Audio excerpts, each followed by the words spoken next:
guess we do have audio.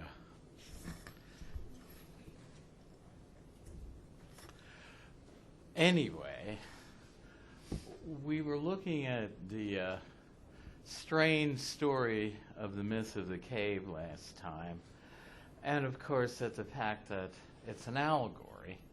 It's more often called the allegory of the cave. For some reason they want to dumb it down in textbooks, and they call it the myth of the cave. But strictly speaking, it's not a myth. It's not like some story of the gods that was passed down. It's a story that Plato invents to give us a view of his picture of reality. So I think it's actually wrong to call it a myth. And your movie calls it a parable of the cave. And biblical scholars, when they talk about a parable, don't equate it with an allegory either, because they look at a parable as something that focuses on making one main central point, whereas an allegory makes a lot of different associations. And so it's not really a parable either. And so allegory, which is what you actually find if you read a decent, text on Plato's thought. They don't dumb it down, and they still call it the allegory of the cave. But we found that things stand for other things, that the cave, if we look at it in terms of Plato's view of reality, so it represents the world that we grow up in. We're the prisoners.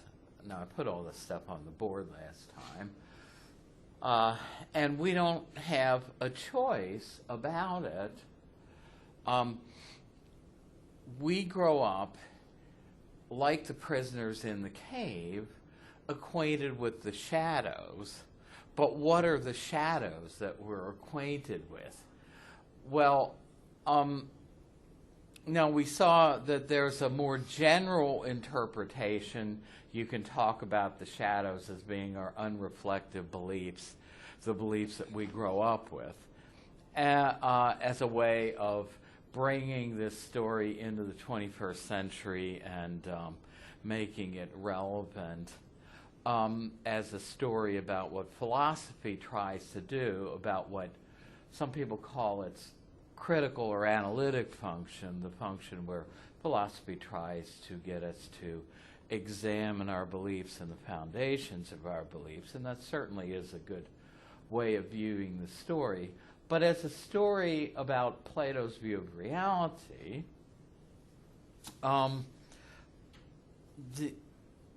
what I said last time is the shadows kind of represent the objects that we're acquainted with in this physical world.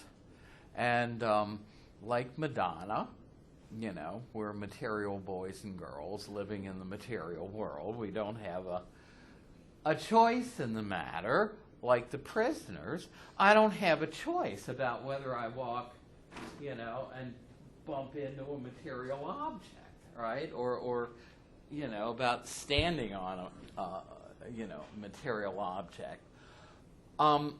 But Plato is trying to convince us that, like the prisoners in the cave, their beliefs that what they were dealing with was ultimate reality are taken as wrong, and our beliefs, he says, are wrong when we think that the most real things are the particular chairs that we're sitting on. I always get messed up when I talk about this and we have these kinds of desks, because we have them over at Essex too. Are these desks or are they tables or somewhere in between, right? But the point is, though, we grow up like the prisoners in the cave, and the only thing, like Madonna, that we're acquainted with is the material world. And so we come to think that objects in the material world are the most real objects. And what Plato is trying to get us to see is that they're but poor copies of more real objects in a second realm that is beyond the reach of our senses, you know, what he calls the intellectual or intelligible world, the world where the forms are. So, as I said before, when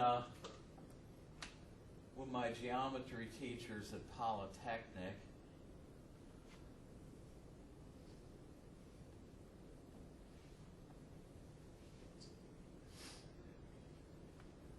tried to talk about, now you can see that these triangles, these particular triangles, are far from perfect.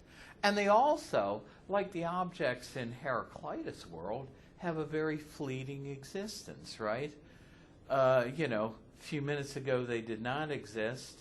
We brought them in, or I brought them into existence, and we can, you know, we can shuffle them out of existence just as easily. And what the slave boy, and we're going to see this in the slides, reckons when he talks about the truths of geometry are not truths relating to the fleeting drawing of squares and triangles that Socrates draws on the ground, any more than the truths of geometry really are truths about these very imperfect triangles. But I like to talk about geometric objects because I think they make the point very well how Plato is trying to invert our whole picture of reality. Because a more modern view of mathematical entities like perfect circles, perfect triangles, is that their existence is basically an imaginary existence, that we don't have these perfect objects in this world, but we can talk about them, and what exists is a description in words or representation of a perfect triangle, but not real perfect triangles. And this is basically the way my geometry teachers at Polytechnic would talk about if they talked about a perfect triangle. For them it was an imaginary triangle. But Plato is going to try to get us to think in exactly the opposite way.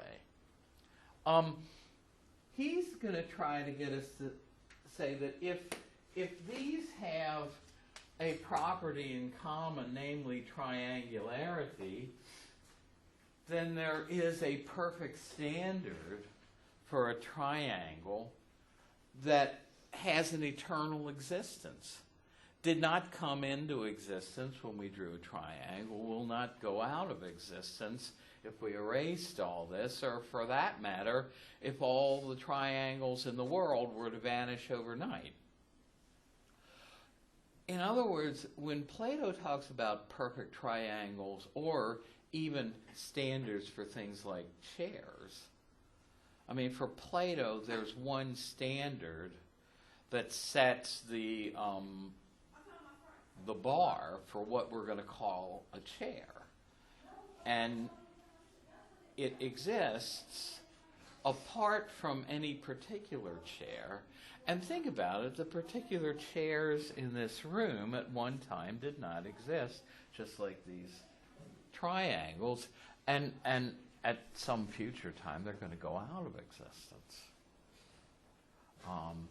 You know, either by our having World War III, you know, or just they're going to fall apart and, you know, get taken apart or thrown in an incinerator or something. But the standard, Plato would say, for what it is to be a chair just like the standard for what it is to be a triangle is for him an eternal thing that exists in a realm beyond the senses. So far from calling a perfect triangle an imaginary object that doesn't really exist, for Plato, a perfect triangle actually has more reality because of its perfection, because of the fact that it supposedly exists eternally. For him, it has more reality than the particular triangles that we come into contact with in the material world that come into existence, go out of existence. And his standard for chairness, for him, there's like a perfect chair that's like the model, and these are just copies of the model of a perfect chair, and he calls them forms. The Greek word is idea, from which we get the word idea, but they're, again, for Plato, they're more than just concepts in our mind. These forms not only have a separate existence, in other words, he argues that the perfect standard for a perfect chair, just like a perfect triangle, not only exists and would go on existing if all chairs vanished from the earth or all triangles vanished from the earth, but has a greater existence, an eternal existence, than things we see here. So we, like the prisoners, think that the material world is the most real thing because that's all we've grown up with, just like the prisoners have grown up looking at the shadows all their lives, when what we don't know is that there's a separate world outside the cave of this world, a world which, by the way, our souls were in acquaintance with before they came into our bodies. And that's how Meno's slave boy can answer questions about geometry, because between incarnations, Plato and Socrates both believed in reincarnation. The boy's soul was in contact with these perfect standards, these perfect entities. And so at any rate, Plato then is trying to convince us that when we get out of the cave, when we start to look at objects illuminated by the fire, and especially when we get out of the cave, the world outside the cave is the world of the forms, and we do not know that world by our senses. It's not by our senses that we know that there's a perfect chair of which these imperfect chairs are a copy. It's not by our senses that we know that there is a perfect triangle of which these imperfect triangles are mere copies. But Plato is going to try to persuade us that it's by the rational part of us, our intellect, that we know this. And so he is going to try to persuade us that our reason gives us an in to ultimate reality that takes us beyond what our senses can do. And so he's going to try to convince us that there's a world of objects that exist far more fully than objects in this world, and that's what's represented by the world outside of the cave, the world of the forms. And it's a more real world than this fleeting material world. So, now let's see. So, as I say, this is from the book I use. I have the title of it was Philosophical Conversations. Again, a very difficult text in philosophy. You could use it, I think, for an upper grad, upper level course, 200 or 300 level course in general history of philosophy. I thought it was that almost that detailed. But the students did pretty decently with it. Surprised me. That was over at Essex. Well, we saw that Plato and Socrates are responding to the skepticism and the relativism of the sophists, who kind of think that knowledge is really something that lies beyond human abilities, that it doesn't pay to try to investigate things.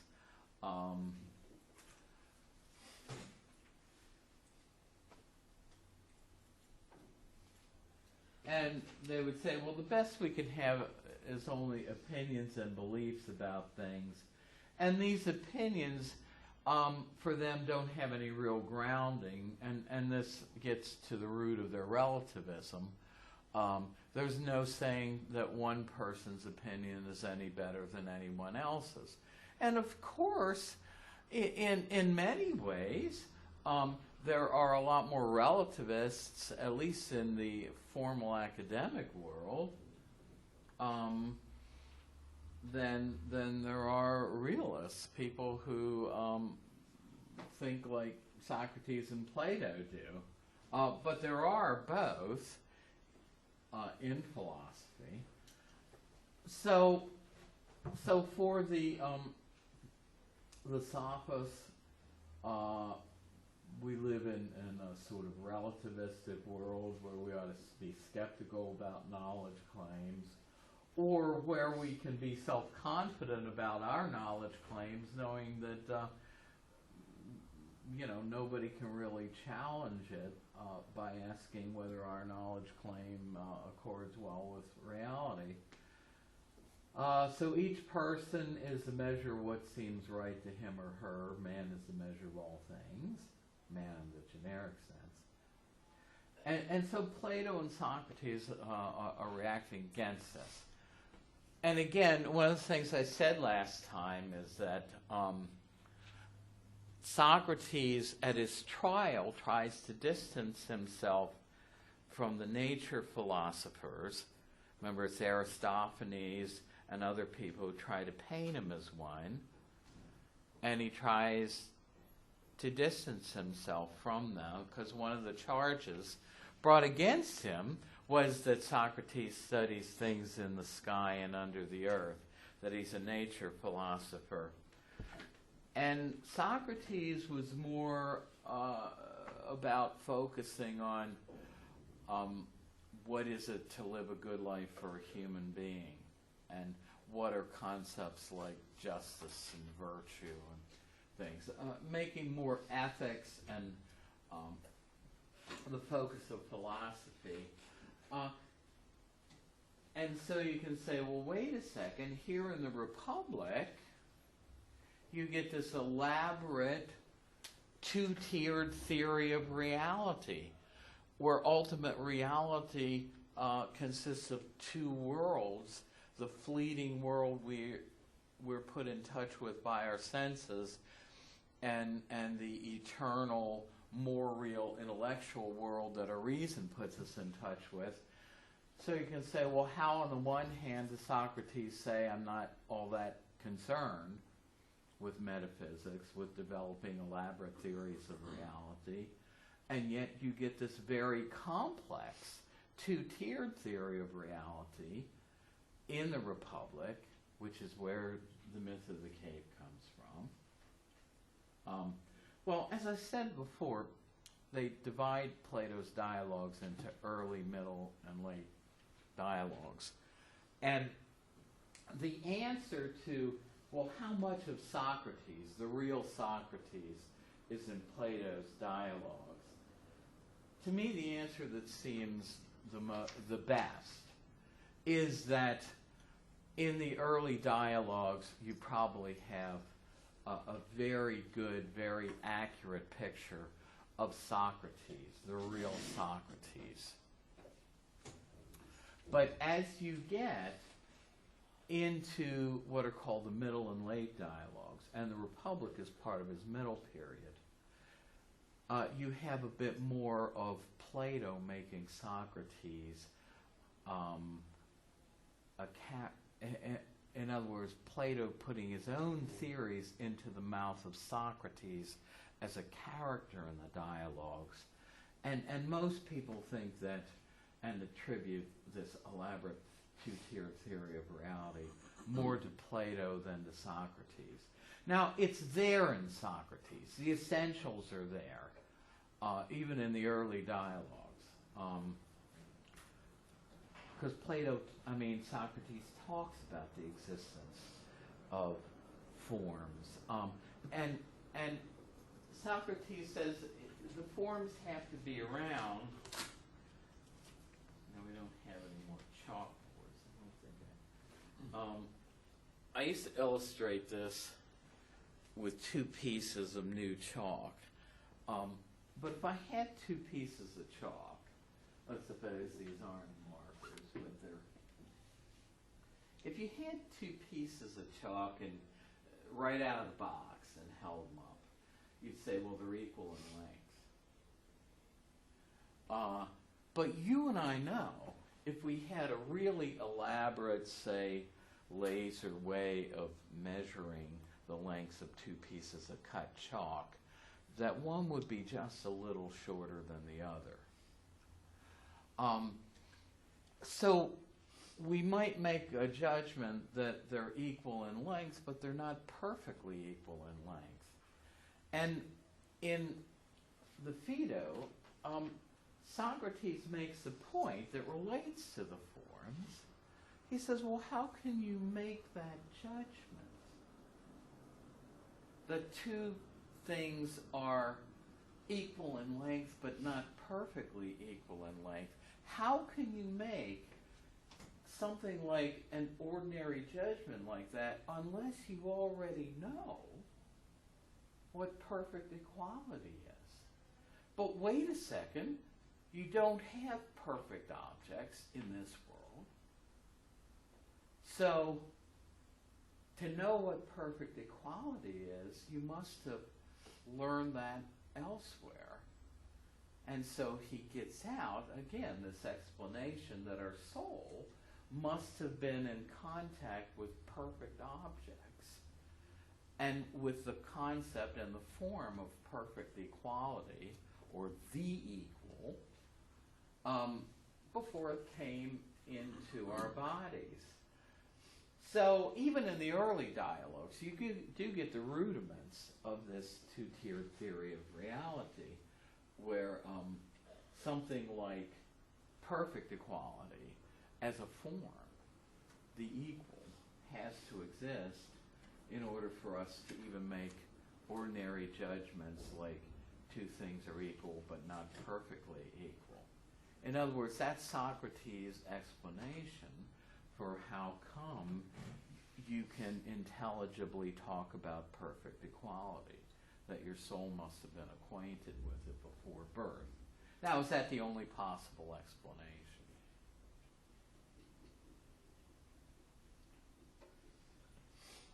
Well, not really, right? I mean, there are other ways you can come by the notion of perfect equality. Later on, we're going to see the British empiricists try to argue that we can just kind of extrapolate out that concept from imperfect that we don't need universal entities being around and existing.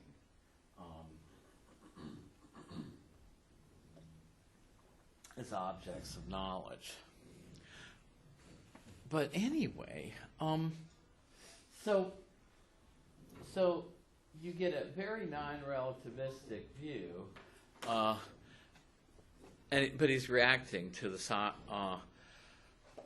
sophists. Now, here's the thing. Plato agrees with Parmenides. We're going to see that, and the last slide makes this very clear. Your book is not as interested in harping on this distinction as other texts I've read. But essentially, one way of looking at Plato's two-tiered theory of reality is he's trying to defend both Heraclitus and Parmenides. But he's going to try to say that of each of them, they were partly right and partly wrong. Heraclitus, he's going to say, was right about this fleeting world the senses put us in touch with. It is in constant flux and change. On the other hand, Plato's going to say, but wait a second, Parmenides was right to say that if we're going to have any real knowledge as opposed to just mere opinion about things, that knowledge has to be of stable, unchanging, eternal entities. And so essentially Plato is going to say, well, Heraclitus might have been right about this world the senses put us in touch with, but he was wrong that that's the world where knowledge reigns. Parmenides was right to say that knowledge has to be of eternal, changeless entities. Where Parmenides went wrong is to think that that world was this world. And so essentially what he's going to try to say then is Heraclitus was right about the world inside the cave, the world, this material world. Parmenides was right about the changeless world outside the cave, the world of the forms. So, so if knowledge differs from mere opinion, to have stable, changeless knowledge, you have to have it be of stable, unchanging objects. And so one way to try to get to the existence of the forms, in other words, why should we think there is such a world? Well, you know, we try to kind of look at Plato's arguments. So knowledge has to be of what is true. I'm not going to go into the definition of knowledge as justified true belief or true justified belief. But basically, this is a concept that goes all the way back to Plato. In other words, it would be weird to say that we know something that's false, right?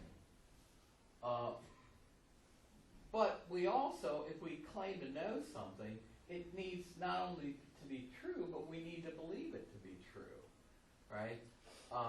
So you need something to be true that qualifies knowledge, and we have to believe it to be true. But here's where Socrates and Plato both,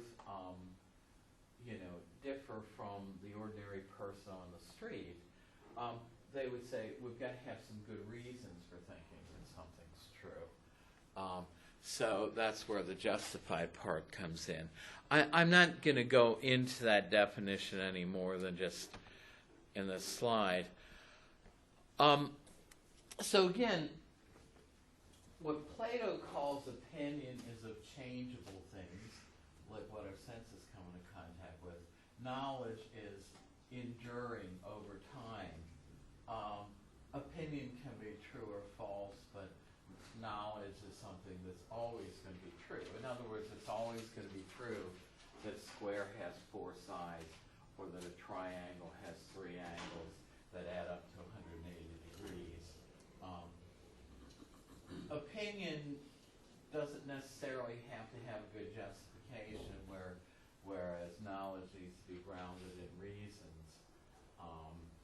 And like the sophists, you can acquire opinion just through persuasion, even from a bad argument, whereas you have to acquire knowledge by instruction. And again, remember Socrates' answer to how come the boy can get the questions right, having never been taught geometry, and why didn't he know it all right offhand?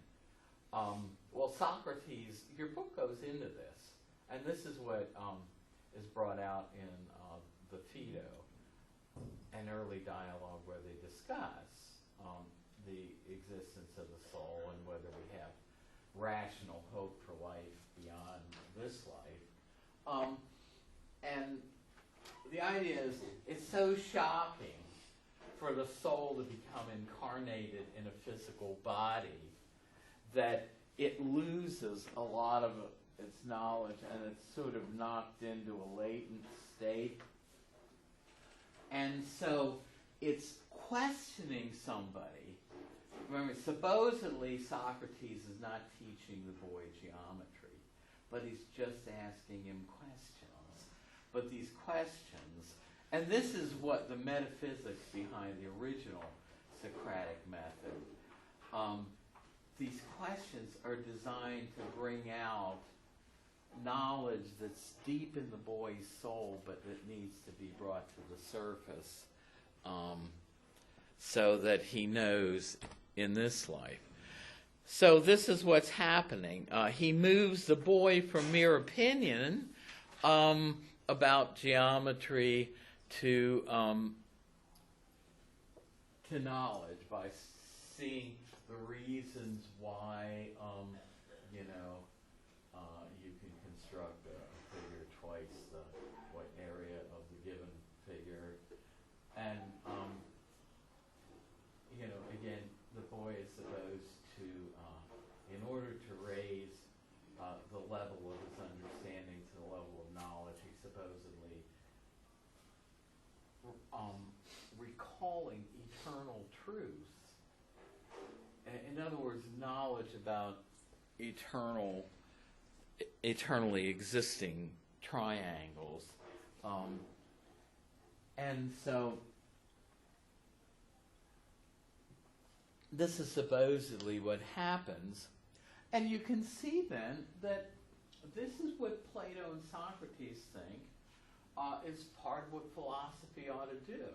It ought to bring us closer to knowledge of things. And you often find Platonic dialogues focusing on one concept, and they're shooting definitions down, or they're revising them, they're tweaking them to try to get closer to a definition of a thing. Because for Plato, if you can define a thing, like if you can say that a triangle is a plane geometric figure with three sides and three interior angles that add up to 180 degrees, then you've essentially captured in a linguistic description its form. These are the supposedly eternal truths about a triangle that don't change. And so that's where Socrates is trying to get the boy closer to.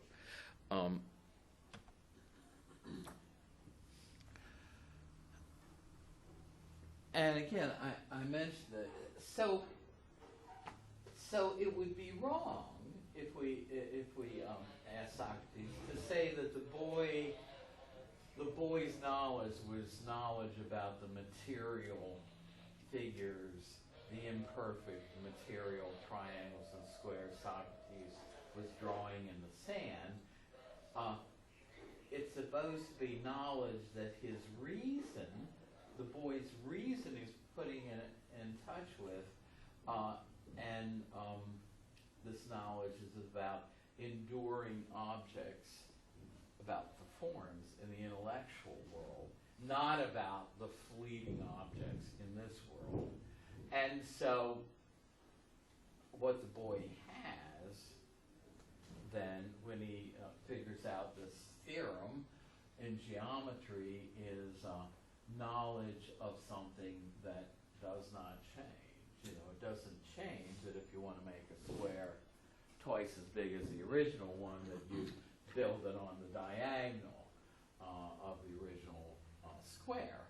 That's supposedly an eternal truth that's not going to change about triangles.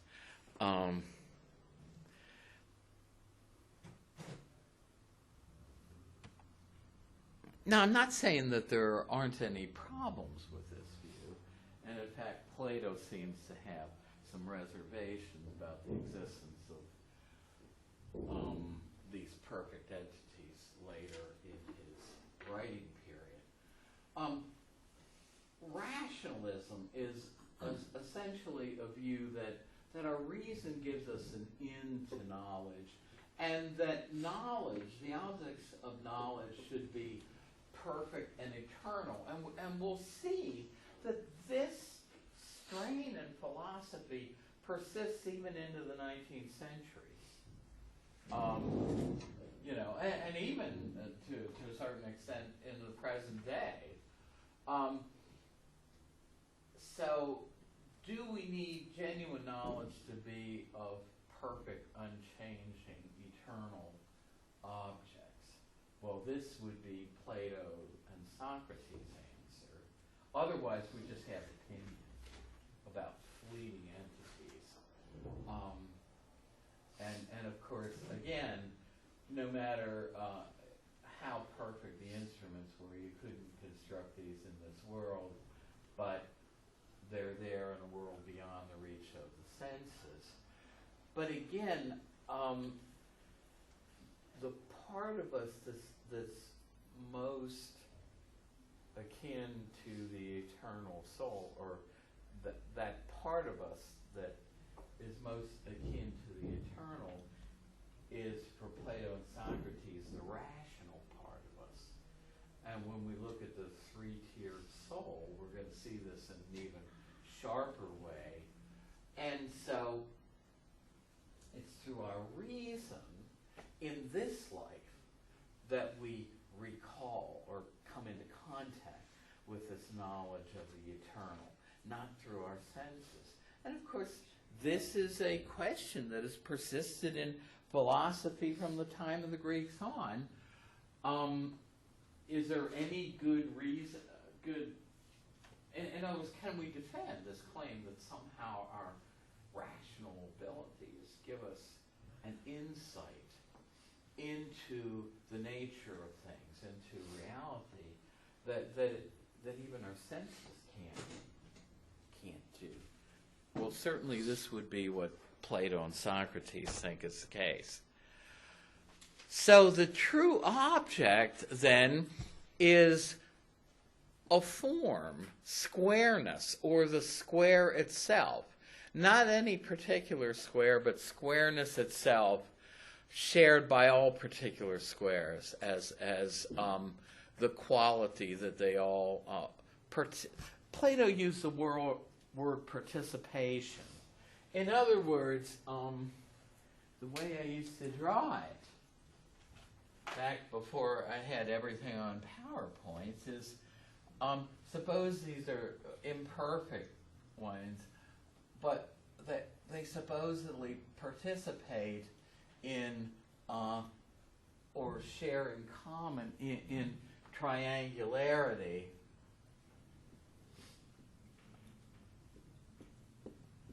So there's a quality they all share in common, the quality of triangularity, just like these share squareness in common. But also, there's a perfect object. And one way of commonly talking about Plato's forms is they're like the blueprints. You know, the blueprint of a house. I once knew someone who tragically died of breast cancer in her late 30s. But she came, imagine that you have a family business, building supplies. Her name is Deb Phillips. And Phillips Building Supply was like, it was like the family business is like you own a Home Depot, you know, or Hackenberg store. And so she wanted to get out of the house one time. You know, she thought, well, you know, I'm out of medical school, I'm working as a physician, I need to kind of get out of the house, you know. So she buys True story. She buys this book of house blueprints, I think at the supermarket or somewhere. And she takes it and she says, well, here's the house I want, have them build this one. And her family had a lot of money and they built this house from scratch. But you build a house from blueprints. So it's like, this is a blueprint and you make particular triangles from the perfect blueprint of a triangle. And that's one commonsensical way to think about Plato's forms as the blueprints, like the perfect chairs, like the blueprint that all imperfect chairs, like the ones you're sitting on, have to follow in order to be a chair. So, so this is what he's after. We're going to skip over the Phaeus. Socrates makes the same point, though, in what we read, where he says, well, in that selection for the Meno, what do all bees have in common by virtue of the fact that they're all bees? Socrates says, what do all pious actions have in common that makes them all pious or holy actions? And here you can say, what do all triangles have in common? And of course what they have in common is this form and their relationship to it. So, as I said, Plato takes up the mantle of the point that Parmenides makes, that genuine knowledge has to be of what's eternal and unchanging, like Parmenides one, and it can't be of fleeting objects like the objects in the world of senses, like Heraclitus' world. So we can have only opinions of these. So no, that sort of downplays the importance of knowledge about things in this world. And one argument, often people will say, we had the rudiments of science there, but someone has very cogently argued that it wasn't until you got away from this Greek bias that you also find in Aristotle toward the rational, and got back to valuing what comes from our senses, that science, like Newton's science, was able to develop. And really it was the influence of Christian thinking on it that provided the impetus. Many people think Christianity is anti, science, but as a matter of fact, you can make the argument that it formed the basis of the worldview from which something like Newton could come. But at any rate, and that's so the square itself, the equal itself, beauty itself. These objects is what the philosopher's quest should be all about, trying to know these objects better. We never share this with you when you go to sign up with the course, and nobody would sign up. But one of the things that Socrates says in the Phaedo, where he's discussing immortality, is that, since we don't really come to fully know these perfect objects until after death, till our soul is part of the body, in a way, Socrates says all philosophy is just a practicing for death. We don't say, well, would you like to sign up for a course that is a practicing for death? We wouldn't get as many people signing up. But on the other hand, though, we're going to see next time that philosophy can help you in the afterlife and keep you from wandering around graveyards as a disembodied spirit.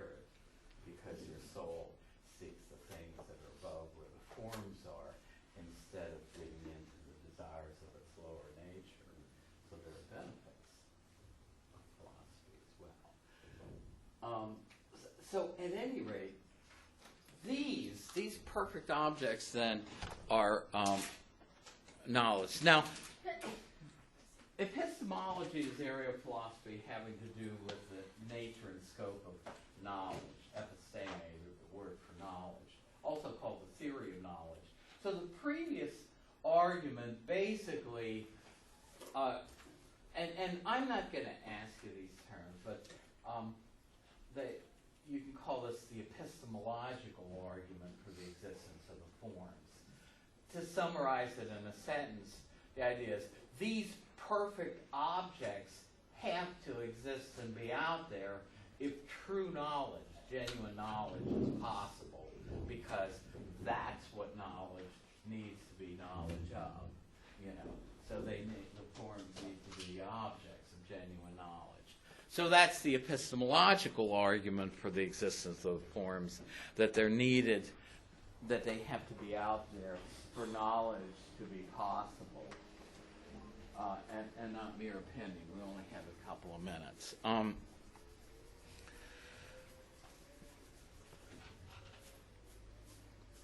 So here's what the 20th century philosopher Willard Van Orman Quine calls the reification of universals, the making of universals into a real thing. Plato says, well, if two things share a common characteristic, then there must be something that they share. And what is that thing? Well, it's the characteristic of squareness in this case. In other words, it says, well, if there's a characteristic in common to particular things, then that universal characteristic, call it shareness, triangularity, squareness, or piety, then that must exist. If they share something in common, then there must exist something that they share in common, namely this universal entity, and that something is a form. So that's part of what's going on. So if two things are large, they share largeness in common, so the form of the large exists. Well, this last one we'll look at next time. It has to deal with the meaning of words. And we're going to see that just as Victor Morawski is the proper name for a particular individual, i.e. me, so chairness or triangularity becomes the proper name for a form. In other words, just as Gertrude is the proper name of a particular elephant, elephantness, or the quality of being an elephant, names the form of elephantness. So we'll look at that next time. Anyway, thanks for coming. If you came in after I called the roll, let me know that you're here. Okay. And go on in this. And also, I have another PowerPoint on Plato's soul viewable to you. And so we're going to go there because we won't spend all the time on that, on this one on the form.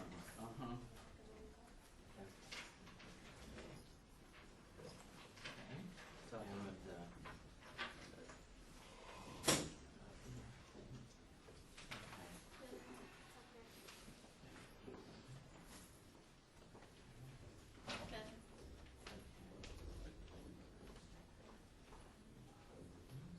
see some faces today I haven't seen in